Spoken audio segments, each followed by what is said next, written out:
శాసనమండలిలో ఎన్నికల సమయంలో సండ్ర వెంకట వీరయ్య తెరాస ఎమ్మెల్యే కనకయ్యతో పలుమార్లు మాట్లాడినట్లు అవినీతి నిరోధక శాఖ గుర్తించింది.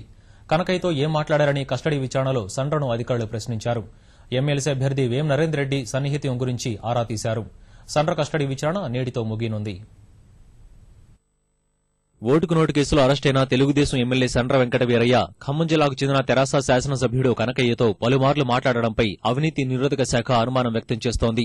శాసనమండలి ఎన్నికలు సమీపిస్తున్న సందర్భంలో కనకయ్యతో సండ్ర మాట్లాడినట్లు ఫోన్ కాల్స్ విశ్లేషణలో గుర్తించినట్లు తెలుస్తోంది. మొదటి రోజు కస్టడీ విచారణ సందర్భంగా సండ్రను కనకయ్య వ్యవహారంపై ప్రశ్నించినట్లు సమాచారం. ఇతర పార్టీ ఎమ్మెల్యేతో ఎందుకు మాట్లాడారనే విషయంపై ఆరా తీశారు. ఇంకా ఎవరెవరు ఎమ్మెల్యేలతో మాట్లాడారని అడగ్గా తాను సహచర శాసనసభ్యుడిగా మాట్లాడాను కానీ ఎవరినీ ప్రలోభపెట్టలేదని సండ్ర చెప్పినట్లు సమాచారం. ఖమ్మం జిల్లాకు చెందిన ఓ జిల్లా స్థాయి తెలుగుదేశం నేతతో సండ్ర ఫోన్ సంభాషణపై అనిసా విచారణ జరుపుతున్నట్లు తెలుస్తోంది.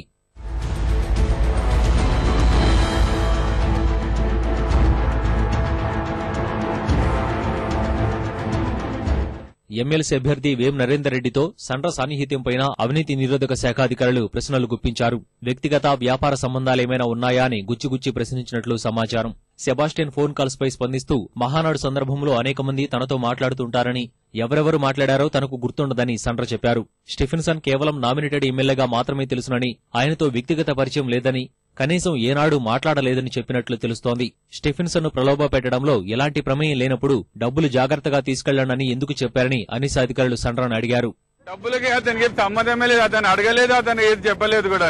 అటువంటిది ఏది కూడా లేదు, ప్రతిది కూడా సమాధానం చెప్పాడు. నాకు తెలియదు, గుర్తులేదు అని ఏది కూడా చెప్పలేదు.